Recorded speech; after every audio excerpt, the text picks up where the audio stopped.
മുട്ട ചേർക്കാത്ത മുട്ടയപ്പം തയ്യാറാക്കി നോക്കണത് കണ്ടാലോ.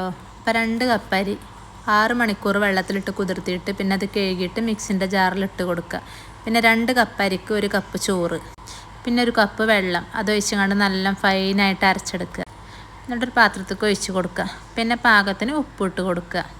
എന്നിട്ട് നല്ലോണം മിക്സ് ചെയ്യുക. അത് റെസ്റ്റ് ചെയ്യാനൊന്നും വെക്കണ്ട. അപ്പം നമുക്ക് ചട്ടി അടുപ്പത്ത് വെച്ചുകൊണ്ട് എണ്ണ ചൂടാക്കി എടുക്കുക. അപ്പം മാവ് ഒഴിക്കുമ്പം ഗ്യാസ് സിമ്മിലാക്കണേ. എന്നിട്ട് ഒരു തവി മാവ് ഒഴിച്ച് കൊടുക്കുക. പിന്നെ അതിങ്ങനെ പൊള്ളച്ച് വീർത്ത് വരും. എന്നിട്ട് മറിച്ചിട്ട് കൊടുക്കുക. എന്നിട്ട് പിന്നെ അത് കോരി മാറ്റാം. അപ്പോൾ നമ്മൾ മുട്ട ഇല്ലാത്ത മുട്ടയപ്പാണ് ഇട്ടത്. നമുക്ക് ബാക്കിയുള്ളതും ഇതേമാതിരി ചുട്ടെടുക്കുക.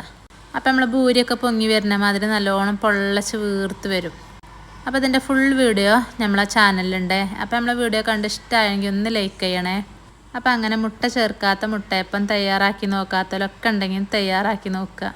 അപ്പോൾ അത് ഹെൽത്തി ആണോ ചോദിച്ചാൽ ഹെൽത്തി അല്ല. അപ്പം ഇടയ്ക്കൊക്കെ നമുക്ക് എപ്പോഴെങ്കിലുമൊക്കെ അങ്ങനത്തെ എണ്ണയിൽ മുക്കി പൊരിച്ച കടികളൊക്കെ തയ്യാറാക്കുമ്പോൾ ഈ കടിയൊന്ന് ട്രൈ ചെയ്ത് നോക്കണ്ടേ. അപ്പം ഇത്രയേ ഉള്ളൂ കേട്ടോ. അപ്പോൾ നമ്മളെ വീഡിയോസ് കണ്ട് ഇഷ്ടമായി ലൈക്ക് ചെയ്യണേ. താങ്ക്